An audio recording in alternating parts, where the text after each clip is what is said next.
오늘은 사도행전 마지막 장 28장의 말씀을 가지고 영광에서 영광으로라는 제목으로 함께 말씀을 나누기 원합니다. 이 상담에 대한 책 혹은 인간관계에 대한 어떤 공부를 하다 보면, 그리고 삶을 살아가면서 느끼는 것은 같은 사건을 놓고도 서로 바라보는 생각, 관점, 이 퍼스펙티브라고 하죠. 혹은 뷰포인트, 그것이 너무 다르다는 것입니다. 내면 아이의 상처 치유학이라는 책이 있는데요. 이 책에 보면 어떤 부부가 관계가 너무 좋지 않아서 상담을 받을 때 같은 사건과 문제를 두고 서로 바라보는 것이 너무 다릅니다. 아내는 남편이 너무 자기 중심적이고 또 그렇게 행동한다고 바라보고 있고요. 남편은 아내가 자기를 무시하고 사랑하지 않는다고 생각하고 있습니다. 옆에 있는 분들을 축 치시는 것은 뭔가요? 제가 봤습니다. 사실 상대방의 입장에서 서서 그 뷰포인트에서 서서 보면, 생각하면 조금 이해할 수 있을 텐데 그렇게 하지 못해서 관계가 아픈 것이지요. 오래전의 책이지만 화성에서 온 남자, 금성에서 온 여자라는 책은 한국에서도 100만 부 이상이 팔린 책입니다. 남자와 여자가 생각하고 행동하는 관점과 그 모습이 얼마나 다른지, 한 사람은 화성, 한 사람은 금성, 다른 별에서 온 사람이라고 그렇게 말하는 거죠. 여기 계신 모든 분들이 서로 집에서 다른 별에서 온 사람들과 살고 계신 것이죠. 뭐 교회는 어떠합니까? 교회는 관점이 100가지면 다 100분이면 100명의 관점을 가지고 살아가기 때문에 사실 쉽지 않습니다.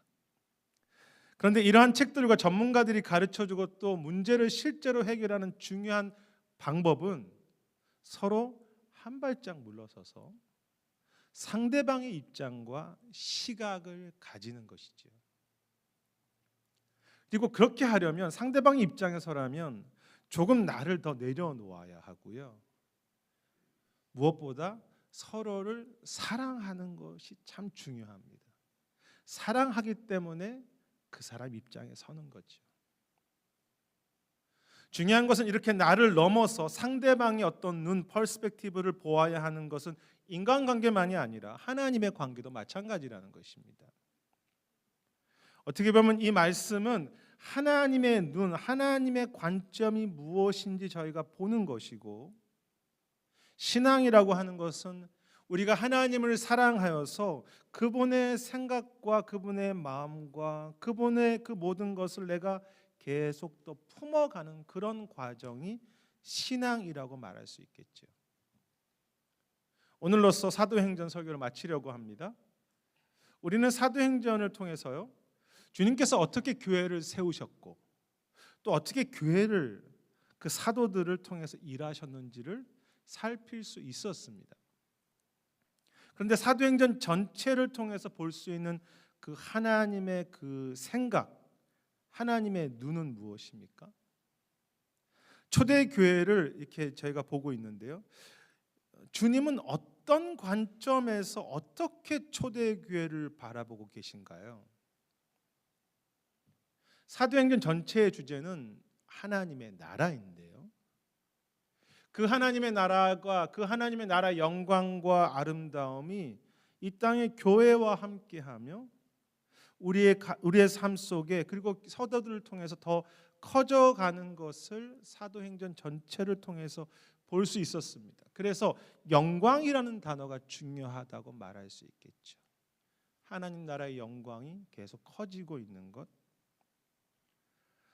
기억하십니까? 사도행전 1장에서 주님은 하늘로 가시면서 제자들에게 영광스러운 약속과 사명을 주셨죠. 내가 너희와 영원히 함께 할 것이니 너는 내 증인이 되라. 그리고 바로 그 다음 2장과 3장에서 주님은 성령을 부어주셔서 오순절에 교회가 시작되게 하셨고, 교회는 막 많은 사람들이 크게 부흥을 하면서 정말 서로 가족이 되는 아름다운 공동체가 되지요. 영광스러운 모습으로 사도행전이 시작됩니다.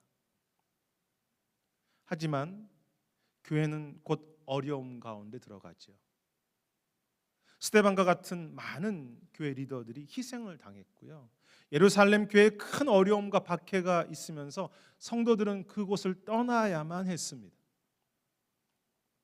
그리고 그러한 어떤 아픈 모습, 아름답지 못한 모습은 사도행전 저희가 살피고 있었던 뒷부분도 마찬가지지 않습니까? 이 뒷부분에 이제 거의 모든 역할을 했던 사도 바울, 교회 지도자 사도 바울은 오해를 받고 죽을 고비를 계속 넘겼고 오랫동안 감옥에 갇혀 있으며 풍랑 가운데 너무 어렵게 로마로 들어가는 것을 우리는 계속 살필 수 있었습니다. 그리고 그렇게 영광스럽지 못한 아픔과 어려움은 오늘 본문 28장도 마찬가지인데요. 제가 다 읽지 않았지만 앞에 28장 앞부분에 보면 바울과 일행은 그 풍랑 가운데 어렵게 살아남아서 멜리데라고 하는 섬에 도착하게 됩니다. 그런데 그곳에서 바울은 독사에 물리게 되죠. 그것이 28장 앞에 나오는데요. 그때 그 섬의 사람들이 이제 비난합니다. 바울이 어렵게 풍랑 가운데서 살아남았지만 얼마나 그가 잘못된 사람이면 이 모습을 보니까 정말 그가 이 독사에 물린 것을 보니까 그가 정말 죄인이구나, 아름답지 못한 사람이구나라고 그렇게 말하죠. 한 성경신학자는 이러한 모습들을 보면서 영광스러운 교회와 이 복음의 길을 계속 방해하는 것들이 있다고 말했습니다. 그뿐 아니라 이 28장에서 바울이 이제 로마에 들어오게 되는데요. 사람들을 비교적 자유롭게 만날 수 있는, 사실 이제 감옥은 아닙니다. 어떤 이제 집에서 셋집이라는 표현이 나오는데 살지만 그는 여전히 죄인이었고 갇혀 있었습니다. 분명 영광이 이미 주어졌죠, 교회에. 그리고 아름다운 승리가 이미 시작되었습니다, 우리 안에. 하지만 갈수록 당장 드러난 그 모습만 본다면 전혀 영광스럽지 않은 삶이고 아름답지 못한 그런 교회이지요. 그런데 사도행전을 통해서 하나님이 어떻게 일하십니까? 비록 그러한 어려움과 방해가 있지만 주님은 교회를 더 사랑하시고요. 하나님 나라와 복음이 계속 행진하도록 하셨습니다. 여러분, 고난 중에 안디옥 교회라는 새로운 교회가 개척되게 되고요. 1차, 2차, 3차 전도여행을 통해서 사도 바울을 통해서 이방 땅에도 복음이 전달되게 하셨고, 이제 그 복음이 그 로마에까지, 예루살렘에 시작됐던 그 복음이 이제 로마에까지 오게 하신 것입니다. 28장의 내용이죠.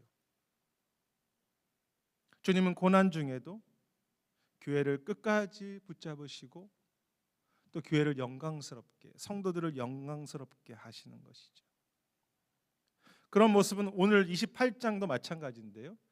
독사에 물린 바울을 사랑하셔서 그를 보호하시고 전혀 아무 일도 없었다는 듯이 그렇게 대하게 하셨습니다. 이제 어떤 학자들은 바울이 실제로 독사에 물린 것이 아니다. 왜냐하면 너무나 자연스럽게 그냥 이렇게 털어버리듯이 독사가 없어지기 때문에 물렸지만 하나님께서 보호하신 것이죠.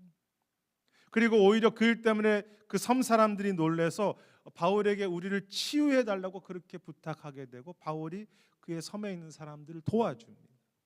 영광스럽게 하시죠. 또한 저희가 읽었던 바로 이제 앞부분의 15절에 보면 바울이 이제 로마로 들어오는데요.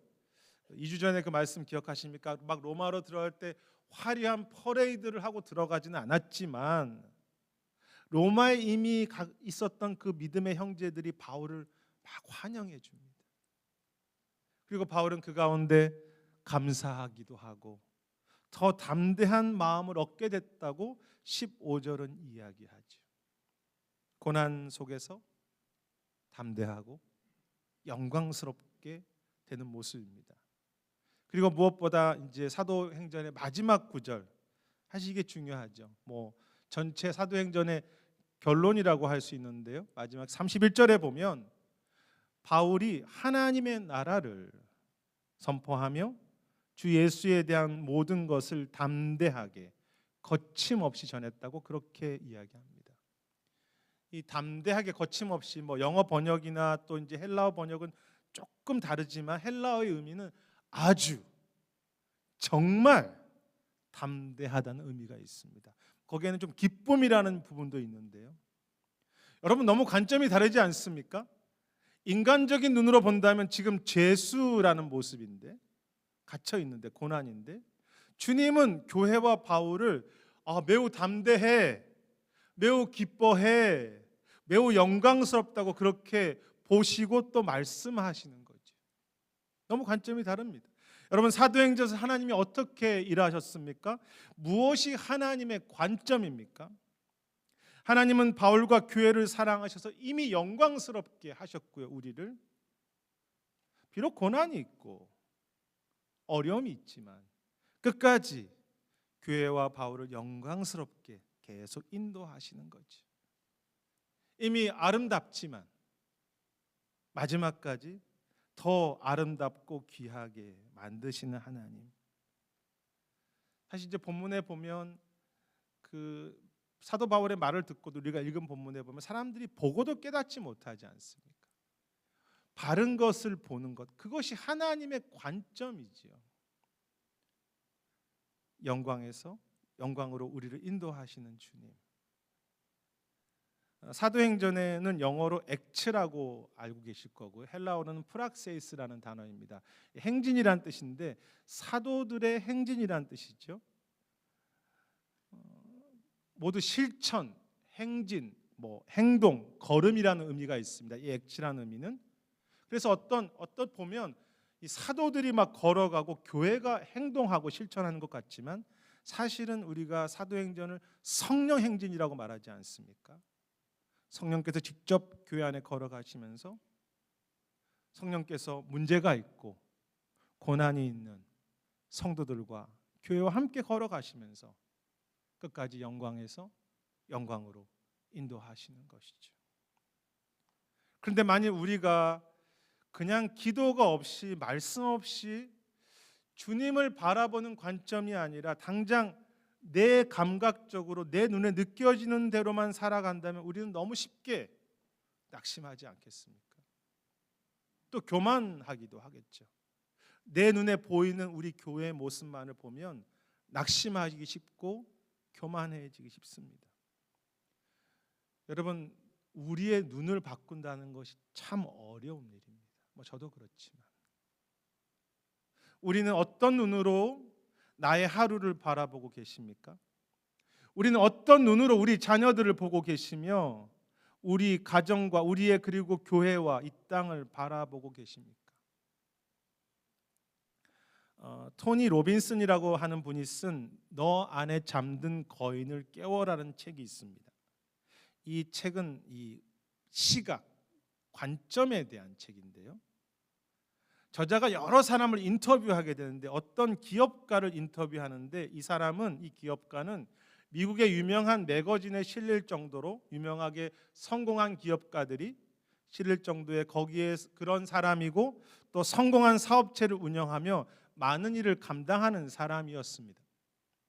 하지만 이제 그가 인터뷰를 하는데 그는 자신에 대해서 너무 불만이 가득 차 있었습니다. 지금보다 좀 더 성공할 수 있었고 물론 500대 기업 안에 들어가지만 미국에서 더 최고가 될 수 있는데 그렇지 못한 것에 대한 스스로에 대한 불만이었습니다.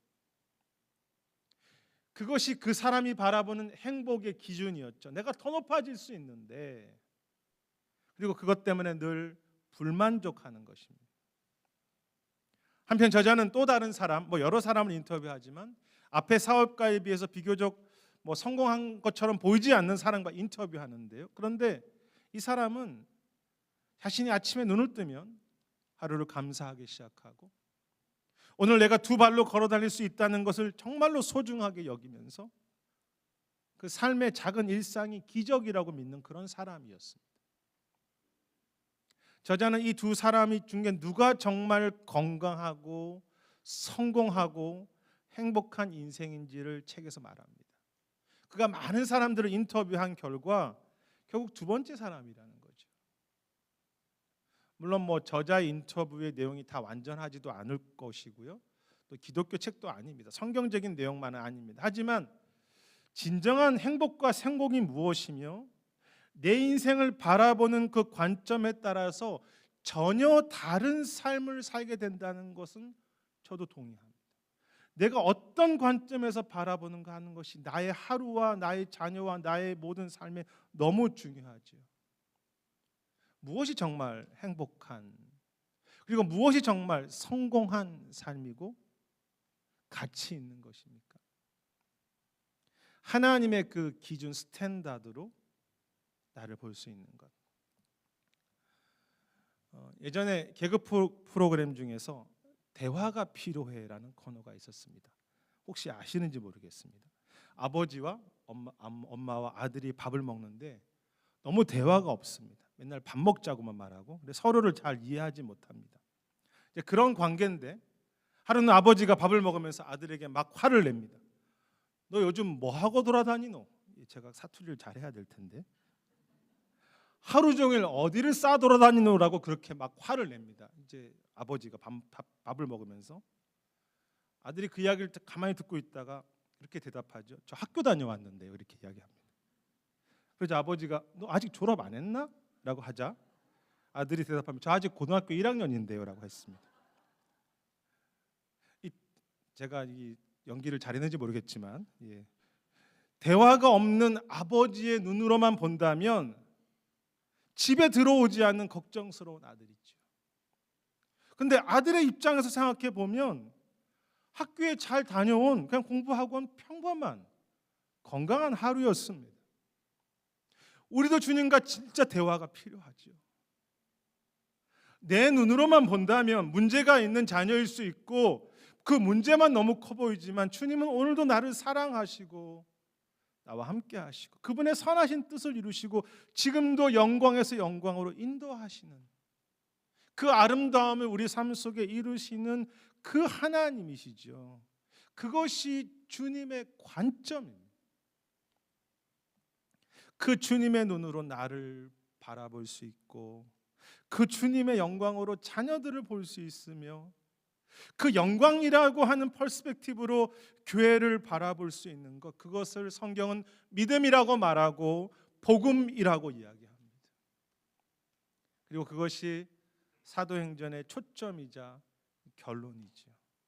우리의 눈이 바뀌는 것. 그래서 우리에게 주신 그 선하심과 이루심과 영광을 고난 중에도 볼 수 있는 것. 그런데 이 사도행전의 관점과 결론은요, 그것을 조금 더 깊게 그리고 크게 들여다보면 사실 이 영광스러운 바울과 아름다운 교회를 넘어서 더 다른 관점과 초점이 있다는 것을 보게 되는데요. 사도행전의 마지막까지 바울이 그렇게 담대하게 가르쳤던 것이 무엇입니까? 31절에서 바울은 하나님의 나라를 선포하며 주님에 대한 모든 것을 담대하게 거침없이 가르쳤다고 이야기합니다. 하나님의 나라를 선포하며 주님에 대한 모든 것을 그가 담대하게 가르쳤다. 무엇입니까? 사도행전은 바울이 사역을 얼마나 잘하고 성도들이 안전해지며 교회와 바울이 얼마나 영광스러운가 정도가 아니라 하나님의 나라와 주님의 영광이 정말 중요한 초점이라고 이야기하는 것이죠. 교회는 고난을 겪고 있고 바울은 지금 감옥에 있지만 그 하나님의 영광, 그 십자가, 복음을 진심으로 사랑하고 기뻐합니다. 그래서 바울은 자신이 몸이 다 상할 정도가 되어도 자신이 다 어려움 가운데 있어도 목숨을 아끼지 않고 담대하게 거침없이 그 주님의 영광을 높이며 주님의 영광을 위하여서 살아갔던 것이죠. 여러분 앞에서 건강한 인간관계는 사랑하기 때문에 나를 버리고 상대방의 관점을 갖는 것인데요. 주님은 우리를 사랑하셔서 자기를 버리셨습니다. 그리고 인간의 관점에 내려오셔서 십자가를 지시고 인간의 관점에 내려오셔서 우리의 연약함을 아시며 우리 같은 아무것도 아닌 죄인을, 우리같이 부족하고 문제가 있는 교회를 영광스럽다고, 존귀한 나의 자녀들이라고, 하나님의 제사장이요 왕이라고 우리를 높여주십니다. 사랑하시기 때문에. 그것처럼 초대교회와 바울의 관점이 무엇입니까? 자신의 행복이 아니라 주님을 사랑하여서 나를 버리고 복음과 주의 영광을 기뻐하며 그 주님을 높이는 것이 초점이었죠. 사랑하기 때문에. 주님은 우리를 사랑하여서 우리를 영광스럽게 하십니다. 그리고 우리는 주님을 사랑하여서 오직 그분의 이름과 영광을 높이고 소망하는 것이죠. 그것이 사도행전의 관점입니다. 그것이 믿음 속의 사랑이라고 하는 하나님과의 관계이고요. 그것이 하나님 나라이죠. 하나님과 우리가 서로를 영광스럽게 높여주는 것. 하지만 아픈 것은 주님은 자신의 모든 것을 다 쏟으셔서 끝까지 우리 한 사람과 교회를 끝까지 영광스럽게 하시고 또 높여주시기 원하는데 우리는 여전히 내 교회, 우리 가정의 영광, 나 자신의 평안에만 초점을, 포커스를 맞춘다는 것이죠. 사랑이 식어진 것입니다. 주를 향한. 그리고 성숙하지 못한 모습이죠. 그런데 무엇이 믿음의 비밀입니까? 내 삶이 다시 오직 주님을 영화롭게 하려고 살아갈 때, 주님께 내 삶을 드릴 때 주님의 그 눈으로 나를 볼 수 있다는 것입니다. 그것은 반대도 마찬가지입니다. 주님을 영화롭게 초점을 맞추는 것을 놓쳐버리면요, 주님의 눈으로 나를 보지 못합니다. 우리는 반대라고 생각하면 나에게 초점을 맞춰야 내가 아름답다고 생각하는데 반대지요. 오직 주님께 영광을 드리기 위해서 나를 다 내려놓을 때 그 아름다움의 눈으로, 그 아름다움의 퍼스펙티브로 나를 바라보는 것입니다. 그래서 어떤 영광에서 영광입니까? 두 가지가 있는데요. 내 삶과 교회가 시작하는 것도 오직 주님의 영광을 위해서고 끝까지 오직 주님만 영광되게 하시는 것, 그렇기 때문에 영광에서 시작해서 영광입니다. 또 왜 영광에서 영광입니까? 주님은 우리 입장에서 우리를 영화롭게 하시고요, 영광으로 우리를 시작하셨어요.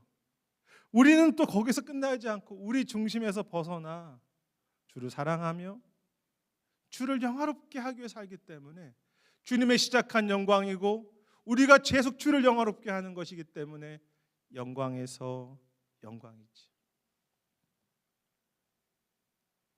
여러분, 주님의 영광이 내 삶의, 우리 가정의 목표가 될 때요, 주 안에서 나도 얼마나 영광스러운 삶인지가 보이는 것이죠. 많은 믿음의 선배들이 그렇게 말했습니다. 내가 무엇을 하든지 주님께만 영광을 위하여라는 그런 말을 여러분도 들으셨고 또 하시기도 하셨지 않았습니까? 내가 무엇을 하든지 오직 주의 영광을 위하여서. 그런데 정말로 고난 당하면서도 자신의 삶이 힘들면서도 오직 주님의 영광을 위해 사셨던 그분들의 삶을 보면 진짜 그곳에 기쁨이라는 것이 있었습니다. 정말로 내가 주를 영화롭게 하려고 뭐 먹든지 마시든지 예배를 그렇게 하는 사람들 속에는 늘 기쁨이 정말로 있었습니다. 왜냐하면 진심으로 주님을 사랑하기 때문에, 사랑해서 내 삶을 드리는 것이기 때문에 기쁨이 있었습니다. 안타깝게도 우리 자신과 교회에 지금 기쁨이 사라지는 이유가 여러 가지 있겠지만 주님의 영광이라고 하는 그 목표를 놓치기 때문이 아닌가, 내 삶의 초점을 다시 맞추기 때문이 아닌가. 주님을 영화롭게 하려고 할 때 자유하지요. 주님을 영화롭게 하려고 할 때 그곳에 진짜 기쁨이 있죠. 왜? 주님의 눈으로 나를 볼 수밖에 없기 때문에. 이번 주에 아틀란타에서 한 존경하는 목사님께서 돌아가셨는데, 연세가 드셔서 이제 그분이 은퇴하시고 좀 시간이 됐는데 그 후에도 늘 주님을 기뻐하면서 주님의 영광에 초점을 가지고 주변 사람들을 사랑하고 또 복음을 전하는 그런 삶을 살아가셨습니다. 뭐 다 좋은 일만 있지 않았겠지만, 그리고 은퇴 이후에도 그 가정에서 사모님과 참 하나님의 나라를 이루면서 기쁨으로 사셨다는 걸 들었습니다. 그런데 그분이 이제 지난주에 돌아가셨는데 그 후배들이 그분의 업적을 기억하지 않았습니다. 그가 무엇을 하신지 몰랐습니다. 단지 그분이 하나님을 사랑했던 목사님 자체를, 그냥 그분의 삶 자체, 하나님을 귀하게 여기려고 했던 그분의 삶의 향기를 기억하면서 그분을 귀하게 여기고 영광스럽게 여기는 것을 보았습니다. 이제 그렇게 장례를 지금 준비하고 계신데요. 인생의 진정한 영광과 기쁨의 기준이 정말 어디에 있는지를, 무엇이 진짜 행복한고 성공한 것인지를 배우게 되는 것이죠. 우리도 마지막 주 앞에 섰을 때, 아니 마지막 우리 생명이 되었을 때 나의 오로지 유일한 하나의 꿈은 주를 영화롭게 하는 것이고 주께 영광이 돌리는 것이라고 고백할 수 있는 것. 저는 예전에는 지금도 그런 부분이 있지만 주님께 영광을 돌린다고 해서 너무 크게만 생각했습니다. 제가 모든 것을 잘하고 잘되고 제가 성공하고 또 목회와 선교를 잘하는 것이 주님께 영광이라고 생각했습니다. 물론 그런 부분도 있겠지만, 그러나 갈수록 그러한 것이 아니라 주님을 사랑하고 주님을 인정하고 주님을 내가 진실로 기뻐하고 의지하는 것이, 주를 내가 있는 그 순간순간 최선을 다해서 예배하고 찬양하는 것이 주님께 영광을 돌리는 삶이라는 것을 진심으로 깨닫게 됩니다. 그것이 여러분 사도행전의 바울의 마지막 모습이죠. 어떻게 보면 대단한 열매가 없지 않습니까? 그가 전했지만 사람들이 잘 듣지도 않고 떠난 사람도 많았습니다. 그러나 담대하게 하나님 나라의 복음을 전하는 그 모습,